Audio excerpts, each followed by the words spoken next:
الحمد لله وحده والصلاة والسلام على من لا نبي بعده وعلى آله وأصحابه الذين أوفوا عهدهم وبعد أعوذ بالله من الشيطان الرجيم بسم الله الرحمن الرحيم يريدون ليطفئوا نور الله بأفواههم والله متم نوره ولو كره الكافرون صدق الله العظيم ان اللہ و ملائکتہ یصلون علی النبی یا ایھا الذین آمنوا صلوا علیہ وسلموا تسلیما درود شریف پڑھیے صلاۃ و سلام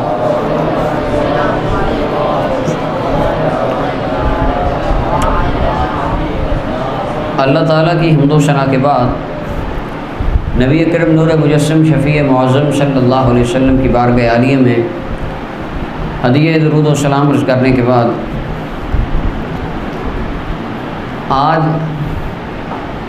ہم جس موضوع پر گفتگو کریں گے وہ یہ ہے کہ اہل اسلام میں سب سے پہلے فرقہ بندی کا آغاز کہاں سے ہوا اور سنی شیعہ یہ امت مسلمہ دو فرقوں میں کب بٹی، سنی شیعہ کا اختلاف اور جدا بندی کس وقت ہوئی اور اس کی تاریخ کیا ہے، اور وہ کون سے عناصر اور کون سے لوگ تھے جنہوں نے امت مصطفیٰ میں پہلا فرقہ ڈالا۔ اس کی وجہ خارجیوں کے یہ جتنے بھی فرقے ہیں وہ بعد میں آئے ہیں، معتزلہ، جبریہ، قدریہ وغیرہ بہت بعد میں آئے ہیں۔ حضرت عبداللہ بن عمر رضی اللہ عنہ کے زمانے میں قدریہ تو پیدا ہو چکے تھے، لیکن باقی اور جو وہابی حضرات ہیں یہ وہابی فرقہ بھی 100 سال پہلے بنا ہے، دیوبندی بھی 100 سال پہلے بنے ہیں۔ اگرچہ وہ اس بات میں غصہ کرتے ہیں لیکن حقیقت ان کی تاریخ ان کی کتابوں میں یہی لکھی ہے، تاریخ ہمیں یہی بتاتی ہے۔ متین دین اسلام کے آنے سے پہلے دنیا کائنات پہ مختلف حکومتیں راج کرتی تھیں، یہودی بھی تھے، عیسائی بھی تھے، ان کی اپنی اپنی حکومتیں تھیں، فارس والے تھے۔ جب دین اسلام آیا، آقا کریم علیہ السلام آئے، دین لے کر آئے، سب سے پہلے تو کافروں نے کہا کہ یہ کام نہیں ہونا چاہیے۔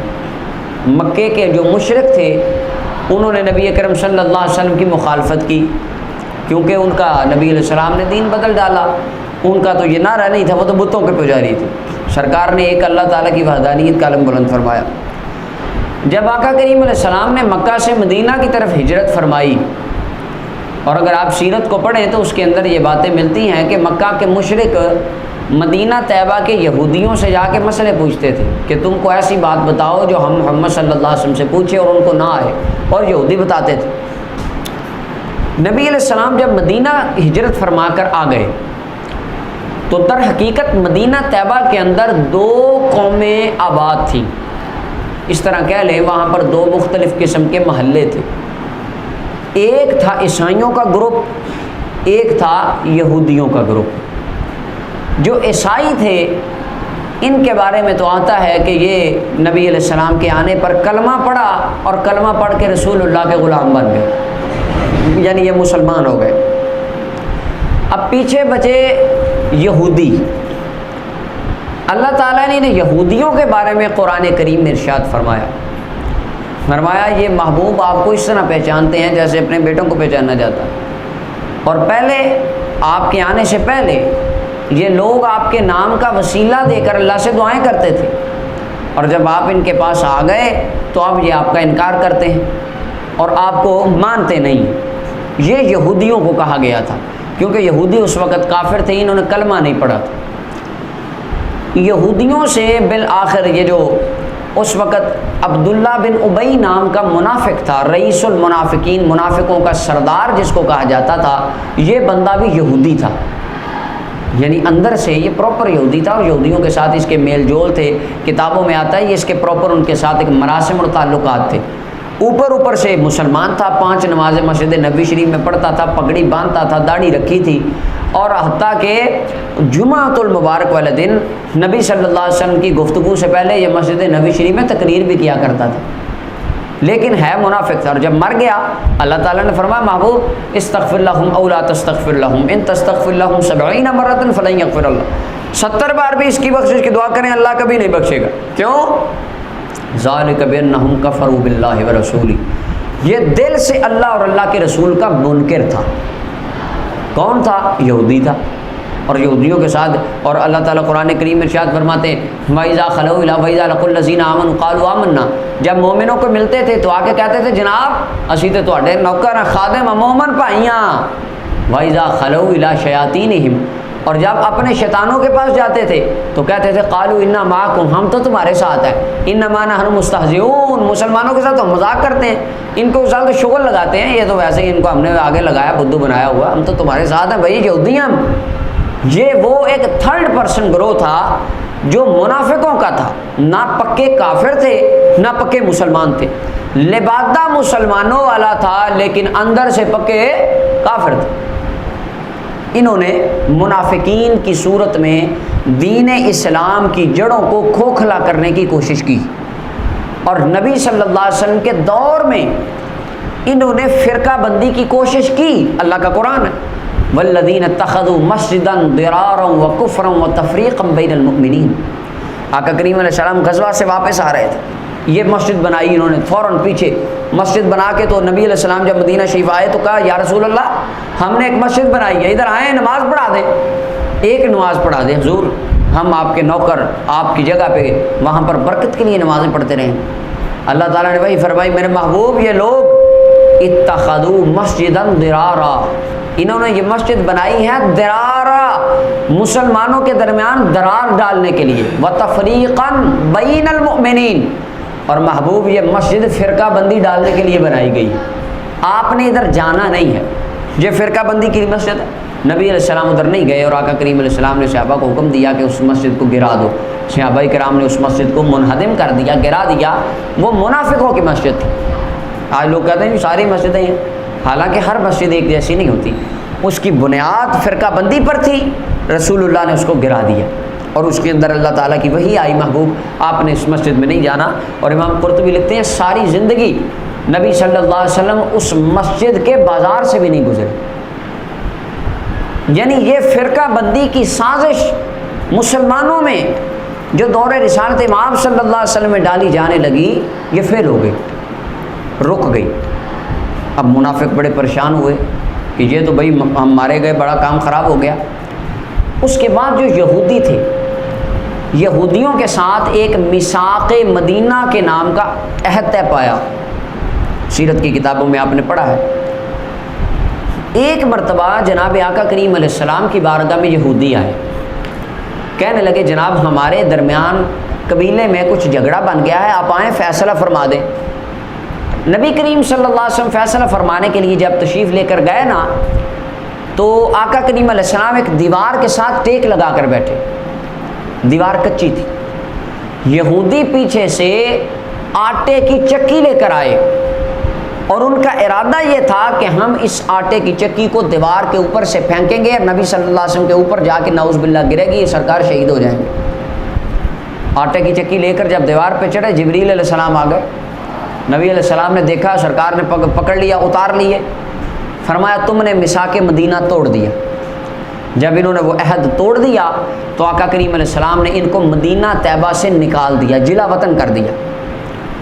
اب یہ یہودی چلے گئے جا کر خیبر میں آباد ہو گئے، قلعہ خیبر جسے کہا جاتا ہے۔ اچھا یہ تو چلے گئے، جو ان کے پیچھے کچھ بندے باقی بچے تھے وہ تھے منافق، انہوں نے یہودیوں کے اس مشن کو آگے بڑھانے کی کوشش کی کہ شاید فرقہ بندی پڑ جائے، مسلمان بکھر جائیں، لیکن ایسا ممکن نہیں ہوا۔ منافقین نے کوشش کی لیکن ناکام رہے۔ یہودیوں کی سازش نبی علیہ السلام کو شہید کرنے کی وہ بھی ناکام ہو گئی۔ اب آقا کریم علیہ السلام نے ان کو مدینہ طیبہ سے نکال دیا، تمام سیرت کی کتابوں میں یہ بات موجود ہے۔ یہ چلے گئے خیبر میں، خیبر میں پہلے سے کچھ یہودی آباد تھے، یہ بھی ادھر چلے گئے، اکٹھے جا کے ادھر انہوں نے اپنی آبادی قائم کر لی قلعہ خیبر میں۔ 7 ہجری میں آقا کریم علیہ السلام نے خیبر کی طرف لشکر روانہ فرمایا، غزوہ خیبر، اور آقا کریم علیہ السلام نے صحیح بخاری کی روایت نبی علیہ السلام نے نعرہ مارا، فرمایا خاربت خیبر، خیبر برباد ہو گیا، ہلاک ہو گئے، اور آقا کریم علیہ السلام نے جا کے ان کا محاصرہ کر لیا، خیبر کا قلعہ فتح ہو گیا۔ یہ فدق کا، خیبر کا اور جتنا علاقہ تھا، یہاں پر دراصل ان کا سردار فدق وغیرہ کے علاقے کا یوشع بن نون نام کا یہودی تھا، یہ کچھ علاقے تو ویسے ہی فتح ہو گئے اور کچھ جنگ سے فتح ہوئے. خیبر کا قلعہ جنگ کے ساتھ فتح ہوا اور باقی جہاں یہودی آباد تھے وہ بغیر جنگ کے فتح ہو گئے, وہ مال فہ کہلائے. اب آقا کریم علیہ السلام نے وہاں پیغام بھیجا کہ بھئی ہم آنے لگے.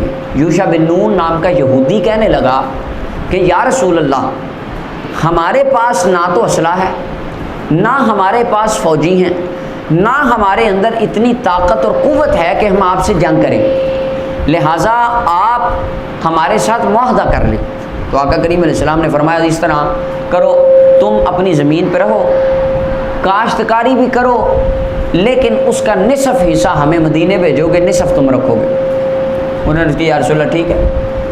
اب پہلے کدھر سے نکلے؟ مدینے سے. دوسرے نمبر پہ خیبر میں جا کر آباد ہوئے, ان کی وہ زمین تھی, وہاں پر بھی ان کو نوکر کی حیثیت سے رہنا پڑ گیا. اب یہودی تو بڑے پریشان ہو گئے. انہوں نے کہا جی پہلے خیبر میں رہتے تھے, وہاں سے بھی ہمیں دھکے دے کے نکال دیا, اب مدینہ سے بھی دھکے دے کے نکال دیا, خیبر میں آئے, یہاں کاشتکاری شروع کی, ہماری زمینیں تھیں, اب یہاں پر بھی ہم پہ حملہ کر کے قبضہ کر لیا اور ہماری حیثیت ایک نوکر کی رہ گئی. یہودی کہنے لگے یہ تو کام خراب ہے, لہٰذا مسلمانوں سے بدلہ تو لینا چاہیے. لیکن جناب رحمت للعالمین صلی اللہ علیہ وسلم کا روحانی اور جسمانی کنٹرول پوری کائنات پہ مستحکم تھا, اور صحابہ کرام کی جماعتیں بڑی منظم تھیں. اس وقت وہ بیچارے کچھ کرنا بھی چاہ رہے تھے لیکن کر نہیں سکے. منافق انہوں نے چھوڑے تھے لیکن ان کی بھی سازش فیل ہو گئی, مسجد بھی انہوں نے بنانی چاہیے, وہ بھی فیل ہو گئی. آقا کریم علیہ السلام کا وصال ہو گیا. جناب ابو بکر صدیق رضی اللہ تعالیٰ عنہ کا زمانہ آیا, لوگ مرتد ہو گئے, منکرین زکوٰۃ. صدیق اکبر نے ان کے خلاف جہاد کیا, یعنی جب جنگ ہوئی تو ظاہری سی بات ہے لوگ اس دھیان میں لگ گئے. لیکن یہاں پر ایک بات یاد رکھیے, وصال سے پہلے آقا کریم علیہ السلام نے, صحیح بخاری کی روایت, نبی علیہ السلام نے جو 3 وصیتیں فرمائیں, وہ صحیح حدیثوں میں آتا ہے کہ آقا کریم علیہ السلام نے ان 3 وصیتوں میں سے وہ جو فرمایا تھا نا کاغذ قلم لے کر آؤ میں لکھ دوں, اور وہ کاغذ قلم تو نہ آ سکا. اس کے بعد سرکار علیہ السلام نے زبانی طور پہ وہ باتیں بتا دی, جن میں سے ایک بات یہ تھی, سرکار علیہ السلام نے فرمایا یہودیوں کو جزیرہ عرب سے نکال دینا. یعنی عرب کا جو خطہ ہے نا, یہاں پر کوئی یہودی نہ رہے. یہ وصیت نبی صلی اللہ علیہ وسلم نے وصال سے چند دن پہلے فرمائی اور سرکار کا وصال ظاہری ہو گیا. اب جناب ابوبکر صدیق کی خلافت رہی 2.5 سال. اب 2.5 سال میں صدیق اکبر یہودیوں کو جزیرہ عرب سے کیوں نہیں نکالا؟ اس کی وجہ ایک تو لوگ ہو گئے مرتد, مانعین زکوٰۃ بن گئے, مرتد ہو گئے. صدیق اکبر لشکر لے کے ان کے خلاف چلے گئے, جنگ لڑتے رہے. پھر جنگ یمامہ کا قصہ آ گیا, وہاں پر اس نے نبوت کا دعویٰ کر دیا, صدیق اکبر لشکر لے کے اس کے خلاف چلے گئے. یعنی آپ کو اپنی خلافت کے اندر, اس کا جو ٹائم پیریڈ تھا اس کے اندر آپ کو اتنا موقع ہی نہیں ملا کہ آپ یہودیوں کے خلاف کوئی اقدام بلند فرماتے, کوئی قدم اٹھاتے. 2.5 سال بعد صدیق اکبر کا وصال ہو گیا. اب زمانہ آیا اس ہستی کا جس کے بارے میں رسول اللہ نے فرمایا تھا کہ عمر کے سائے سے بھی شیطان بھاگ جاتا ہے. فاروق اعظم آ گئے. اچھا جب فاروق اعظم رضی اللہ عنہ کا زمانہ آیا تو آپ نے پہلا کام یہ کیا, جب آپ کی خلافت مستحکم ہو گئی آپ گئے, فرمایا چلو بھائی نکل جاؤ, چھٹی کرو, تمہارا کام ختم, اتنا ہی تھا تمہارا. مدینے سے نکل گئے, تم نے رسول اللہ کو قتل کرنے کا منصوبہ بنایا, اور میرے آقا مولا جاتے ہوئے فرما گئے کہ نکال دینا. یہودی کہنے لگے اے عمر, تمہارے آقا و مولا جناب آقا کریم صلی اللہ علیہ وسلم نے ہمیں یہاں پر رکھا تھا, نبی پاک نے فرمایا تھا کاشتکاری کرنا آدھا ہمیں دینا آدھا تم رکھ لینا, تم ہمیں کیسے نکال سکتے ہو؟ جناب فاروق اعظم رضی اللہ عنہ نے فرمایا جس نبی نے تمہیں رکھا تھا نا وہ نبی حکم دے کے گئے ہیں کہ ان کو یہاں سے نکال دینا, تو چلو لہٰذا میں رسول اللہ کے فرمان پر عمل کرتے ہوئے تم یہاں سے اپنا بستر گول کرو, اٹھا جاؤ, چلے جاؤ, تمہارا کوئی حق نہیں. سب سے پہلے کدھر آباد تھے؟ مدینہ میں. وہاں سے میثاق مدینہ توڑ دیا, ذلیل ہو کر نکل گئے. اس کے بعد آئے خیبر میں. خیبر میں آ کے جب آباد ہوئے, نبی علیہ السلام نے حملہ فرما کے خیبر فتح کر دیا, وہاں پر بھی نوکر بن گئے, اور جہاں پر نوکر بن کے رہ رہے تھے فاروق اعظم نے وہاں سے بھی نکال دیا, چھٹی کروا دی. اب یہ کوئی کم تو بات نہیں تھی, ان کے غصے کے لیے تقریباً اتنا ہی کافی تھا کہ مثلا ایک آپ کی زمین ہو, ڈیرا ہو, فصلیں ہوں, کو مربع 2 مربع ان کے درمیان آپ کا گھر ہو, ایک بندہ آئے پہلے تو آپ کو آپ کی زمینوں سے بے دخل کر دے، اگرچہ غلطی آپ کی یہ نہیں ہے کہ میں مثال دے رہا ہوں، تشبیہ نہیں دے رہا، اس کے بعد آپ کسی اور جگہ پہ جا کے اپنی زمین آباد کریں، وہاں پر بھی آپ پر حملہ کر کے آپ کو قیدی بنا لیا، غلام بنا لیا جائے، نوکر بنا لیا جائے، اور پھر وہاں سے بھی آپ کو نکال دیا جائے، غصہ تو آتا ہے نا۔ اب بس ان کو یہی غصہ اسلام سے آیا، دین سے آیا، نبی کریم صلی اللہ علیہ وسلم سے آیا، جناب عمر فاروق سے آیا، حضرت صدیق اکبر کے مشن سے آیا۔ کن کو؟ یہودیوں کو۔ کن کو آیا؟ ہاں، یہ عیسائیوں کی بات نہیں کر رہا، فرقہ بھی بنائی کوئی نہیں، دیوبندی وہابی شیعہ کوئی نہیں، ایک ہی کام ہے، کیا ہے؟ جناب مولا علی والا احتجاج تبرسی، شیعہ مذہب کی کتاب ہے، اس کے اندر مولا علی فرماتے ہیں، اور کنز المال کے اندر، خیر وہ میرا موضوع نہیں ہے، جناب مولا علی سے پوچھا کسی نے اہل سنت کون ہے اور اہل جماعت کون ہے؟ مولا علی نے فرمایا میں اہل سنت ہوں، میرے مرید اہل جماعت ہیں۔ علی اور علی کے مریدوں کو ملا لو تو فرمایا جو جماعت بنتی ہے اس کا نام اہل سنت و جماعت ہے۔ یہ مولا علی کا خطبہ ہے احتجاج تبرسی میں اور کنز المال میں، دونوں کتابوں میں، خیر میرا وہ موضوع نہیں۔ اب یہودیوں کو غصہ تھا، انہوں نے کہا بھئی یہ نبی علیہ السلام ایک تو دین لے کے آئے، ہمارے بندے کلمہ پڑھا لیے، آدھے بندے ہمارے اپنے دین میں داخل کر لیے، اور جو باقی ہماری رہی عزت تھی اور زمینیں تھیں، جائیدادیں تھیں، وہاں سے بھی ہم کو بے دخل کر دیا۔ اب جب یہاں سے یہودیوں کو نکالا گیا، یہ چلے گئے مصر والے علاقے میں، ادھر جا کے آباد ہو گئے۔ وہاں پر جا کے جب یہ آباد ہوئے، انہوں نے اس وقت کوشش کی کہ ہم دین اسلام کے خلاف فرقہ واریت کی سازش قائم کریں اور مسلمانوں میں آپس میں لڑائی کروا دیں جس کے ساتھ مسلمان اپنی مار خود ہی مر جائے گا۔ یہ اس وقت کے یہودیوں کی سازش تھی، انہوں نے سوچا۔ لیکن جناب فاروق اعظم رضی اللہ تعالیٰ عنہ، آپ کا انٹیلیجنس کا جو نظام تھا وہ بڑا ہی مضبوط تھا۔ عام بندے کی خبریں امیر المومنین تک جا رہی ہیں، امیر المومنین لوگوں میں رات کے 12 بجے گشت فرما رہے ہیں، ہر بندے کا ایک نیچے مزدور سے لے کر امیر تک اور گورنر تک ہر بندے کے حالات کا آپ کو پتہ ہے۔ لہٰذا فاروق اعظم رضی اللہ عنہ کے دور میں انہوں نے سازش کرنے کی کوشش کی۔ تاریخ طبری کے اندر، یہ میرے سامنے تاریخ طبری ہے، اس کے اندر روایت ہے کہ یہ جو بغاوت کا مین مرکز تھا یہ کوفہ تھا اور بصرہ تھا، اور ادھر عراق ایران کے علاقے تھے، مین مرکز بصرہ اور کوفہ تھا۔ یہاں پر یہودیوں نے اپنا کام زیادہ شروع کیا۔ اس کی وجہ شام میں حضرت امیر معاویہ رضی اللہ تعالیٰ تھے، وہاں پہ آتا ہے ایک مرتبہ انہوں نے بھیجا تو حضرت امیر معاویہ نے ان کو جوتیاں ماری، اور حضرت خالد بن ولید کے بیٹے ان کے پاس، انہوں نے بھی ان کو اچھی چھترول کی ان کی، وہاں پر ان کی سازش کامیاب نہیں ہوئی۔ انہوں نے اپنا مین ورک شروع کیا کوفہ اور بصرہ میں، اور حضرت فاروق اعظم رضی اللہ عنہ کے زمانے میں آتا ہے کوفہ کے لوگ اپنے والیوں کی شکایت لے کے آ جاتے تھے، کہتے تھے جی نہیں جی یہ بندہ نہیں صحیح، جو گورنر لگانا انہوں نے اس میں سے عیب نکالنے، نہیں جی یہ بندہ نہیں صحیح، کسی پر شراب نوشی کا الزام لگا دینا، کسی پر زنا کی تہمت لگا دینی۔ اور حضرت فاروق اعظم رضی اللہ تعالیٰ نے بھیجا صحابہ کو، فرمایا وہاں پر مجھے لگتا ہے شیطان نے انڈے دے دیے ہیں اور شیطان کے بچے وہاں پرورش پا رہے ہیں، جاؤ اور جائزہ لے کے آؤ۔ اور جب صحابہ کرام گئے اور واپس آن کے جناب آپ کے امیر بالکل درست ہے، واقعی وہاں کے لوگ شیطان صفت ہیں، یعنی یہ چونکہ سارے ادھر جا کر آباد ہو چکے تھے۔ اچھا، فاروق اعظم رضی اللہ عنہ کے بارے میں نبی علیہ السلام نے فرمایا، خلافت کے بارے میں فرمایا، وہ فتنوں کا ایک دروازہ ہوگا، فتنوں کو بند کرنے کا ایک دروازہ، بالکل یعنی فتنوں کو روک کے رکھے گا، وہ میرا عمر ہے، اور بعد میں فرمایا اس دروازے کو توڑ دیا جائے گا، یعنی حضرت فاروق اعظم شہید ہو جائیں گے، حدیث پاک کا مفہوم۔ جناب سیدنا فاروق اعظم رضی اللہ تعالیٰ شہید ہو گئے۔ اب آگے خلیفہ حضرت جناب سیدنا عثمان غنی بنے، لیکن مخالف ابھی بھی زندہ ہے۔ کون مخالف ہے؟ یہودی، وہ جن کو مدینہ سے نکالا گیا تھا اور بعد میں خیبر پر غلام بنایا گیا تھا، اور بعد میں فاروق اعظم نے خیبر سے بھی نکال دیا تھا۔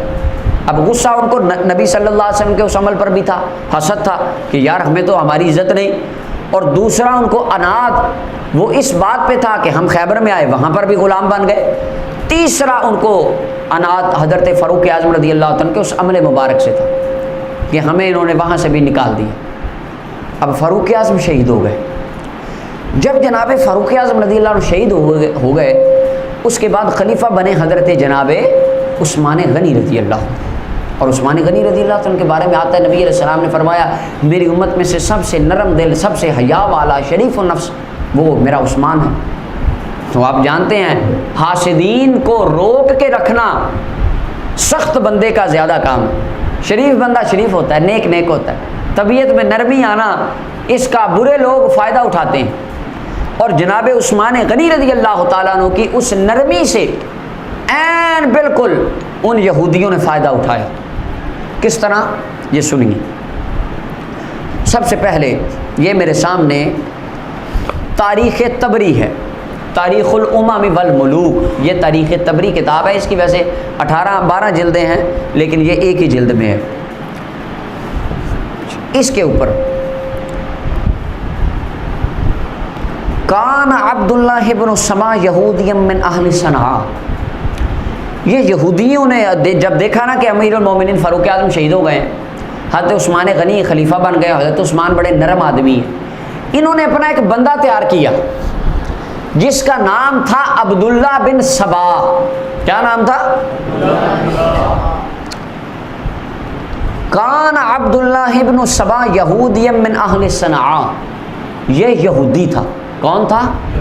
یہ اہل سنت کی تاریخ کی کتاب ہے، لیکن اس میں بھی وہ روایت صحیح ہوگی جس کی سند درست ہے، ہاں، لیکن اس میں بہت کچھ ضعیف بھی ہے، لیکن چونکہ تاریخ ہے، لیکن تاریخ میں اس لیے اس کو پڑھ رہا ہوں، یہ بات سنیوں کی کتاب میں بھی ہے، یہاں سے بھی میں شیعہ کتاب سے بھی پڑھتا ہوں، یعنی شیعہ سنی تاریخ میں یہ بات متفق علیہ ہے جو میں پڑھنے لگا ہوں۔ عبداللہ بن سبا یہودی تھا، امہ سودا، اس کی امی کا نام سودا تھا، کالا تھا، اس کو ابن سودا بھی کہا جاتا تھا، کالی امی کا بچہ۔ فاسلم زمان عثمان، یہ حضرت عثمان غنی رضی اللہ عنہ کے دور میں کلمہ پڑھ لیا اس نے، عثمان غنی کے دور میں، فاروق اعظم کے دور میں نہیں پڑھا، نہ تب ایزی اپنے ماحول میں رہا۔ جناب عثمان غنی کے دور میں آ کے کہنے لگا جناب میں تے تہاڈا غلام، کلمہ مسلمان ہے جی، پائی ہیں تواڈے۔ اس نے اسلام کا لبادہ حضرت عثمان غنی کے دور میں اوڑھ لیا۔ ثم تنقل فی بلدان المسلمین، پھر مسلمانوں کے شہروں میں یہ نقل مکانی پھرتا، کبھی مصر جاتا، کبھی ایران جاتا، کبھی بصرہ جاتا، کبھی کوفہ جاتا، کبھی شام جاتا، مختلف علاقوں میں پھرتا، کیا کرتا؟ یحاول ضلالتہ، ان کو گمراہ کرتا۔ فبدأ بالحجاز، ابتدا اس نے کی مکہ اور مدینہ سے، ثم البصرہ، ثم الکوفہ، ثم شام، پھر بصرہ گیا، پھر کوفہ گیا، پھر شام گیا، لیکن اہل شام میں سے کوئی ایک بندہ بھی اس کے پیچھے نہیں لگا۔ کیوں؟ وہاں پہ ہولڈ حضرت میر معاویہ رضی اللہ عنہ، اور حضرت میر معاویہ رضی اللہ عنہ کو لوگ بڑا چاہتے تھے شام کے، اور یہ جو بندہ تھا اس کی دال وہاں اس لیے نہیں گلی، حضرت میر معاویہ نے اس کو نکال دیا، جب میر معاویہ نے اس کو نکال دیا تو بندوں نے اس کو جوتیاں پھیری، ان کا نکل جائے ادھر سے، وہاں پر کوئی بندہ اس کے پیچھے نہیں لگا۔ لیکن حتی اتا مصر میں آ گیا، فاتمر فیہم فقال لهم فیما، اچھا خیر مصر میں آ گیا، وہاں پر بھی اس نے اپنا گروپ بنا لیا۔ اب کتنے علاقوں میں گروپ بنا لیا؟ بصرہ میں، کوفہ میں اور مصر میں، یہ 3 علاقے آپ نے اپنے ذہن میں رکھنے ہیں۔ مصر میں اس کی دال نہیں گلی، مکہ میں نبی علیہ السلام کے صحابہ تھے، مدینہ میں مقتدر صحابہ تھے اور خلیفہ عثمان غنی خود تھے، وہاں پر بھی اس کی بات کسی نے نہیں سنی، لوگوں نے اس کو نکال دیا۔ اب اس کی بات سننے والے کون تھے؟ اس کے اندر تاریخ کے اندر ملتا ہے مختلف لوگ ہو سکتے ہیں، کچھ وہ مرتد لوگ جن کے باپ دادا جناب ابو بکر صدیق رضی اللہ تعالیٰ عنہ نے جنگوں میں قتل کر دیے تھے، ان کی اولادیں، کیونکہ ان کو غصہ تھا کہ مسلمانوں نے ہمارے بندے مارے، اور تو جو بندہ بھی مسلمانوں کے خلاف کوئی عزم لے کے اٹھے گا وہ تو پکی بات ہے ساتھ ہوں گے، کیونکہ اس کو اس کے نظریے سے کوئی نہیں، اس نے اپنا بدلہ لینا ہے، اسلام کو نقصان دینا ہے۔ کچھ وہ لوگ ان کے ساتھ مل گئے، اور کچھ ان کے اپنے یہودی تھے وہ ان کے ساتھ مل گئے، اور کچھ لوگ جن کو اقتدار کا لالچ تھا وہ ان کے ساتھ مل گئے۔ خیر اس نے اپنی تھوڑی سی کمیونٹی اکٹھی کر لی، اس نے اپنا کو تھوڑا سا نیٹ ورک قائم کر لیا، کچھ بندے جوڑ لیے عبداللہ بن سبا نے۔ اچھا جی، اب یہ کہتا کیا تھا؟ سیم وہی الفاظ تاریخ طبری میں ہیں، لیکن اب وہی الفاظ میں شیعہ مذہب کی کتاب سے پڑھ رہا ہوں، ذرا کتاب کی طرف غور کیجیے۔ یہ میرے سامنے کتاب ہے الرجال الکشی، شیعہ عالم کی کتاب ہے۔ اس کو لکھنے والے ابو جعفر محمد بن حسن الطوسی، انہوں نے اس کتاب کو لکھا ہے۔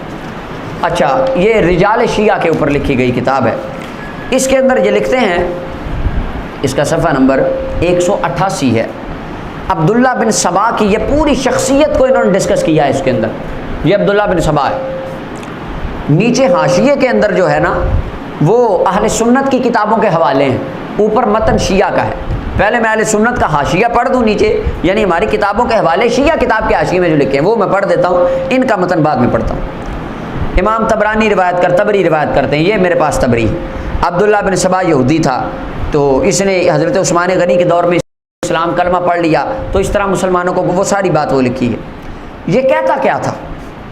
یہ کہتا تھا یار بڑا تعجب ہے اس بندے پر، ممن یزعم ان عیسیٰ یرجع، مجھے کہتا یار تعجب ہوتا ہے اس بندے پہ جو کہتا ہے کہ عیسیٰ علیہ السلام تو واپس آئیں گے پر نبی کریم صلی اللہ علیہ وسلم واپس نہیں آئیں گے۔ بتاؤ عیسیٰ علیہ السلام کی شان زیادہ ہے ہمارے نبی پاک کی؟ لوگوں نے کہنا ہمارے نبی پاک کی، تو اس نے کہنا عیسیٰ علیہ السلام واپس آئیں گے تو کیا ہمارے نبی پاک نہیں آئیں گے؟ لوگوں نے کہنا ہاں بات تو تیری صحیح ہے، کہ وہ کیسے آئیں گے؟ کہاں قرب قیامت امام مہدی کی شکل میں نبی پاک آئیں گے۔ پہلا عقیدہ رافضیوں والا کس نے گھڑا؟ ایک یہودی نے، یہ یہودی نے گھڑا۔ اچھا، ایک تو یہ بات، اور پھر کہنے لگا ان الذی فرض علیک القرآن لرادک الی معاد، اس نے یہ آیت بھی پڑھ کے سنانی۔ اس کے بعد اس نے کہا کہ بے شک انہ کان الف نبی ولکل نبی وصی، اس نے کہا بھائی لوگوں 1,00,000 سے زیادہ اللہ کا نبی ہے اور ہر نبی کا کوئی نہ کوئی وصی ہوتا ہے، جیسے جناب موسیٰ علیہ السلام، ہارون علیہ السلام کے نائبین خلفاء اور ان کے وصی تھے، ہر نبی کا کوئی نہ کوئی وصی ہوتا ہے۔ بتاؤ ہمارے آقا کریم صلی اللہ علیہ وسلم کا وصی کون ہے؟ تو لوگوں نے کہنا کہ یار ہاں بات تو تیری ٹھیک ہے، کون ہے؟ تو اس نے کہنا کان علی وصی محمد صلی اللہ علیہ وسلم، جناب مولا علی نبی پاک کے وصی ہیں، جیسا کہ رافضیوں کا عقیدہ ہے۔ یہ کہتے ہیں اذان میں بھی پڑھتے ہیں علی وصی رسول اللہ خلیفۃ بلا فصل۔ سب سے پہلے امت محمدیہ میں اس عقیدے کو گھڑنے والا کون تھا؟ ذرا بلند آواز سے کہہ دو کون تھا؟ یہ سنیوں کی کتابیں بھی کہہ رہی ہیں، شیعہ کی کتاب بھی کہہ رہی ہیں، یہ یہودی تھا۔ اس نے یہ بات گھڑ لی، اس نے کہا علی نبی پاک کے وصی ہیں، و محمد خاتم الانبیاء، نبی صلی اللہ علیہ وسلم آخری نبی ہیں، و علی خاتم الاوصیاء، اور جناب مولا علی یہ اوصیاء کے خاتم آخری وصی ہیں۔ اچھا، لوگوں نے اس کی بات کو کہنا ہاں بات تو تیری ٹھیک ہے۔ کہنا کن لوگوں نے؟ اور جن کے باپ دادا یا تو مرتدوں کے کھاتے میں قتل ہو گئے تھے، جن کو اپنی باپ دادا کے بدلہ لینے کا اسلام سے غم تھا، اور کچھ لوگ وہ جن کو اقتدار کا لالچ تھا، اور کچھ اس کے اپنے پیٹی بھائی یہودی، اور کچھ سادہ لوگ چند ایک مسلمان، وہ بھی ان کی باتوں کا شکار ہو گئے۔ جیسے ہمارے سادہ لوگ سنی، وہ کسی خارجی رافضی کی تقریر سن کے وہ کہتے ہیں غلط بڑی کی تھی، یہ کی گل، یعنی ہمارے بندے بھی جیسے ان کا شکار ہو جاتے ہیں نا، ایسے کچھ ایک بندے اس کے ساتھ بھی مل گئے، اپنے صحیح مسلمانوں میں سے بھی، صحابہ نہیں تھے لیکن اگلے جو مسلمان تھے سادہ درویش بندے، وہ بھی کچھ اس کی باتوں میں آ گئے۔ تاریخ کی کتابوں میں یہی ملتا ہے۔ اچھا خیر، پھر اس نے اگلی بات کی، اس نے کہنا ومن اظلم ممن لم یجز وصیت رسول اللہ صلی اللہ علیہ وسلم، اس نے کہنا ہو اس بندے سے بڑا ظالم کون ہے جس نے نبی پاک کی وصیت کو جاری ہونے ہی نہیں دیا۔ وصیت کا مطلب ہوتا ہے نبی پاک کے، اللہ کا نبی جاتا ہوا کسی کو وصیت کر جائے بھائی میرا نائب تو ہے، میرا خلیفہ تو ہے، سارے کام تو نے کرنے، تو اس نے کہنا وصی تو مولا علی ہیں، تو خلیفہ ابو بکر صدیق بن گئے، عمر فاروق بن گئے، تو ان سے بڑا نعوذ باللہ ظالم کون ہے؟ اور پھر اس نے کہنا کہ اب ان عثمان اخذھا بغیر حق، حضرت عثمان نے بھی تو حق بغیر حق کی خلافت لی ہے، وہ بھی خلیفہ چھین کے بن گئے ہیں، حق تو مولا علی کا ہے۔ تو جناب ابو بکر عمر عثمان تینوں غاصب ہیں۔ سب سے پہلے نبی صلی اللہ علیہ وسلم کی امت میں خلفائے ثلاثہ کو غاصب کہنے والا ایک کافر یہودی عبداللہ بن سبا نامی بندہ تھا۔ یہ سنیوں کی کتابوں میں بھی ہے اور دونوں کتابیں میرے سامنے موجود۔ سب سے پہلے یہ عقیدہ امت محمدیہ میں شیعہ نے اور رافضی نے، یہ پہلا رافضی تھا، اور وہ میں پڑھتا ہوں آگے شیعہ کی کتاب کا حوالہ کہ رافضی یہاں سے چلے۔ یعنی عقائد جناب ابو بکر عمر کو برا کہنا اور ان کو غاصب کہنا، ظالم کہنا، اور جناب مولا علی کو نبی پاک کا وصی کہنا، سب سے پہلے یہ کہ یہودی نے گڑھا، یہ عبداللہ بن سبا نے۔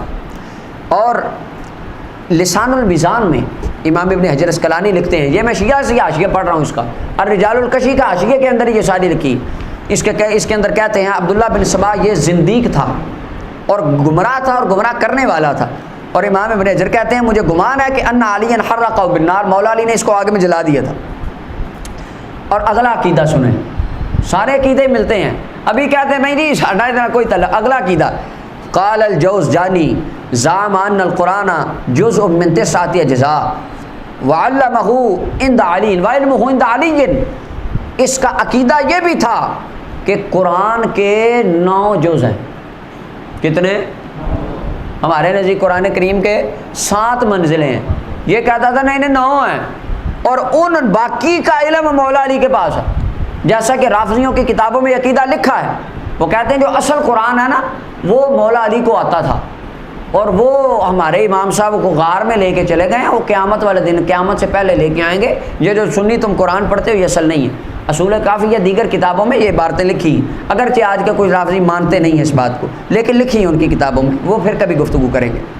اچھا، تو مولا علی نے اس کو اپنے وطن سے نکال دیا، اور علامہ ابن عساکر نے بھی اس کا ذکر کیا، اور حضرت جناب مولا علی رضی اللہ تعالیٰ عنہ سے پوچھا گیا کہ جناب وہ ایک عبداللہ بن سبا ہے، وہ اس طرح کی باتیں کرتا ہے، آپ نے فرمایا وہ اللہ اور اللہ کے رسول پر بڑا جھوٹ باندھتا ہے۔ اور ایک روایت کے اندر آتا ہے کہ جناب مولا علی رضی اللہ تعالیٰ نے فرمایا عبداللہ بن سبا کے لیے ممبر پر، فرمایا لوگو نبی صلی اللہ علیہ وسلم نے فرمایا تھا میرے بعد 30 کذاب ہوں گے جھوٹے، مولا علی فرماتے تھے ان میں سے ایک یہ عبداللہ بن سبا بھی ہے۔ مولا علی نے اس کو کیا فرمایا؟ کذاب۔ کیا فرمایا؟ فرمایا کذاب ہے۔ اچھا، اب یہ تھا حاشیہ اس کے اندر، جس کے اندر اہل سنت کی کتابوں کے والے تھے۔ اب یہ وہی رجال کشی ہے، اس کا صفحہ نمبر 190 ہے۔ اب اس کے اندر حدیث نمبر 170 ہے، روایت نمبر ابو جعفر حضرت امام باقر علیہ السلام روایت کرتے ہیں، آپ فرماتے تھے ان عبداللہ ابن سبا کان یدعی النبوہ، فرمایا عبداللہ بن سبا نبوت کا داعی تھا، نبوت کا دعویٰ کرتا تھا، اور گمان کرتا تھا ان امیر المؤمنین علیہ السلام هو اللہ، یہ کہتا تھا کہ مولا علی نعوذ باللہ اللہ ہیں اور میں نبی ہوں، یہ اس کا عقیدہ تھا۔ خلفائے ثلاثہ کو جناب ابو بکر عثمان کو سب سے پہلے ظالم کہنے والا بھی ایک کافر یہودی، اور جناب مولا علی کی خلافت سب سے پہلے ثابت کرنے والا بھی ایک کافر اور یہودی، یہ عبداللہ بن سبا، اور جناب مولا علی کو خدا سمجھنے والا امت محمدیہ میں پہلا بندہ یہ یہودی تھا۔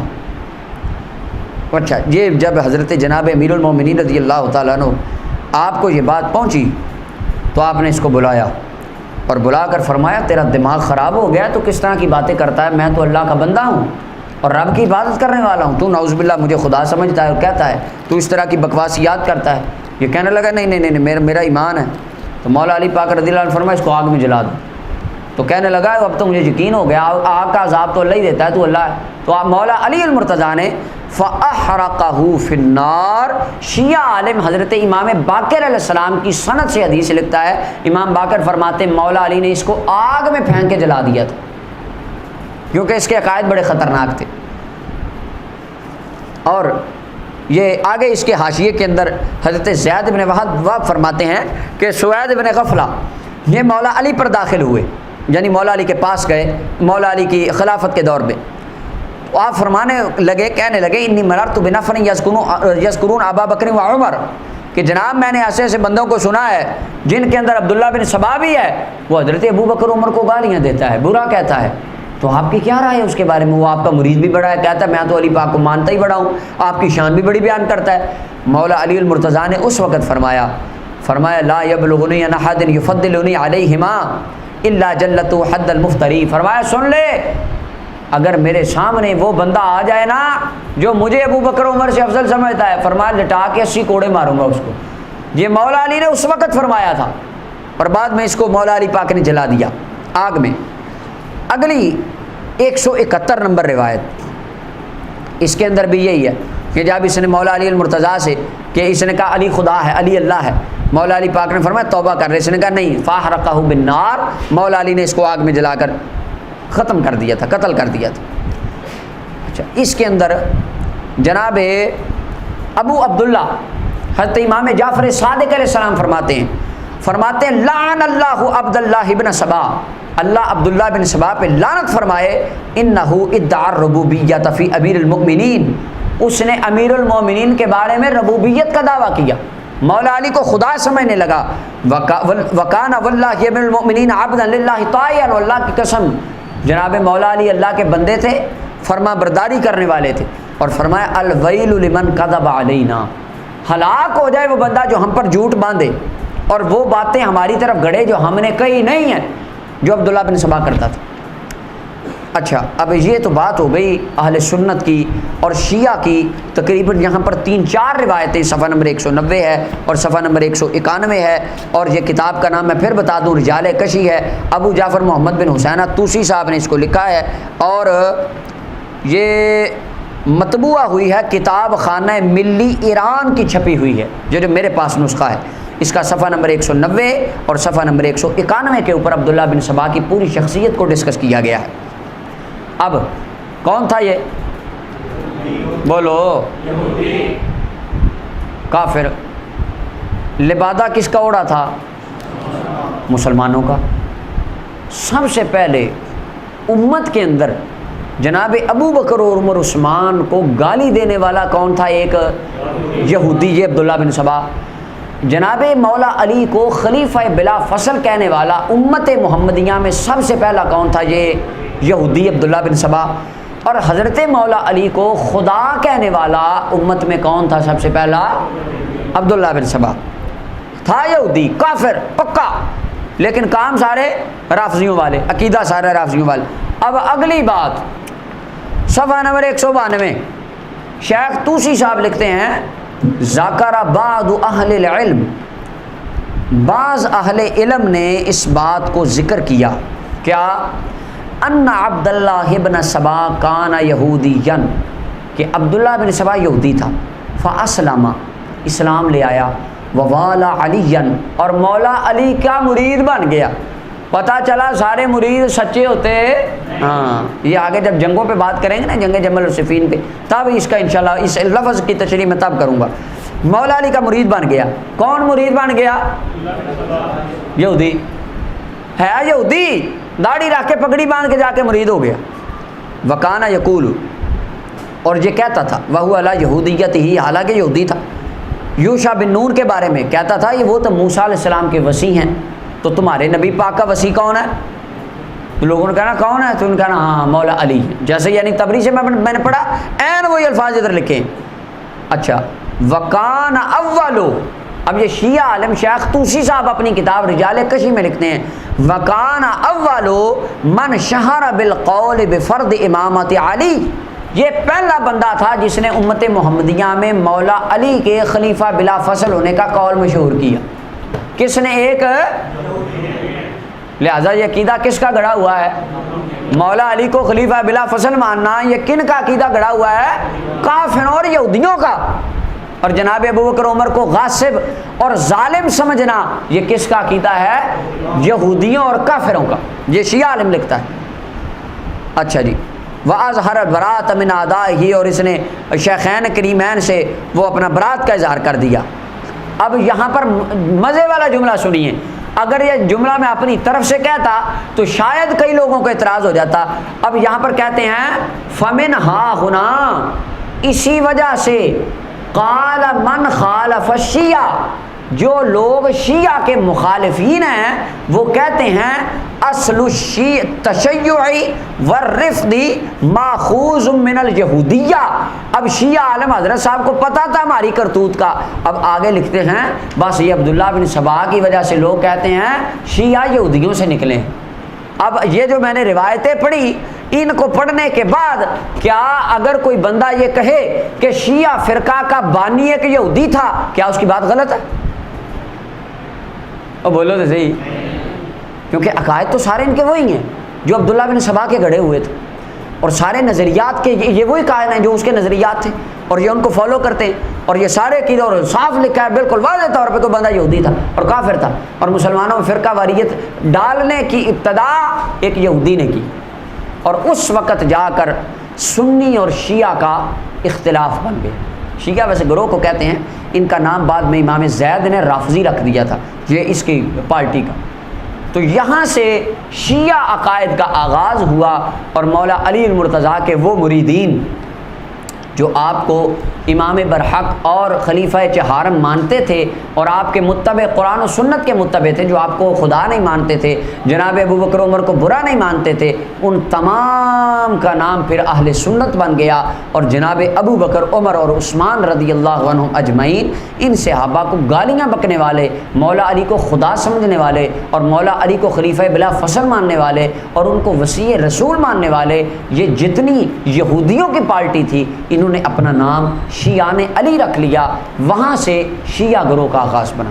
یہ سنی شیعہ کا اختلاف یہاں سے ہوا، سنت والے تو چلتے آ رہے تھے، یعنی یہاں سے آج کی اس گفتگو میں شیعہ سنی تاریخ کی دونوں کتابیں اگر آپ کھنگال لیں تو آپ کو نتیجہ یہی نکلے گا، شیعہ کے عقائد گڑھنے والا ایک عبداللہ بن سبا نام کا بندہ یہودی کافر تھا جس نے ان عقائد کو گڑھا۔ اچھا، ابھی اس نے بندے سارے تیار کر لیے، عقائد کا تو پتہ چل گیا، اب اس نے بندے تیار کر لیے اپنے ساتھ۔ اس نے کہا ہم مولا علی کے ماننے والے ہیں، سبحان اللہ، ہم حیدر کرار کے ملنگ ہیں، مولا علی کے مرید ہیں، بس علی علی کرنے والے ہیں۔ اس نے بھی یہی کام کیا۔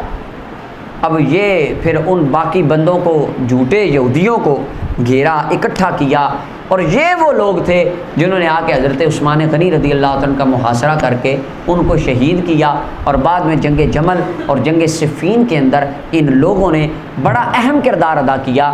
آج کی گفتگو میں صرف رافضیت اور وہ ایک فیعۃ الباغیہ جس کو نبی علیہ السلام نے فرمایا تھا، وہ میں آگے جا کے ثابت کروں گا کہ یہ وہ فیعۃ الباغیہ تھا، عبداللہ بن سبا کا گروپ جس کو نبی علیہ السلام نے باغی فرمایا تھا، حضرت امیر معاویہ رضی اللہ عنہ نہیں تھے۔ تو یہ پس منظر تھا اہل اسلام کے درمیان پہلے فرقے کا جو سنی اور شیعہ کے درمیان ڈالا گیا، اور اس طرح شیعہ مذہب مارز وجود میں آیا۔ اور اللہ تعالیٰ کی بارگاہ میں دعا ہے رب تعالیٰ ہمیں دلائل واضح سامنے پڑھ کے بعد میں ان کو ماننے کی توفیق عطا فرمائے، سمجھنے کی توفیق عطا فرمائے۔ انشاءاللہ اب آگے یہ کس طرح بندے جمع کر کے لایا، عثمان غنی رضی اللہ عنہ کا محاصرہ اور سازشیں اور پھر جنگیں کس طرح کروائیں، انشاءاللہ آگے ترتیب وار چلتا رہے گا۔ وآخر دعوانا الحمدللہ۔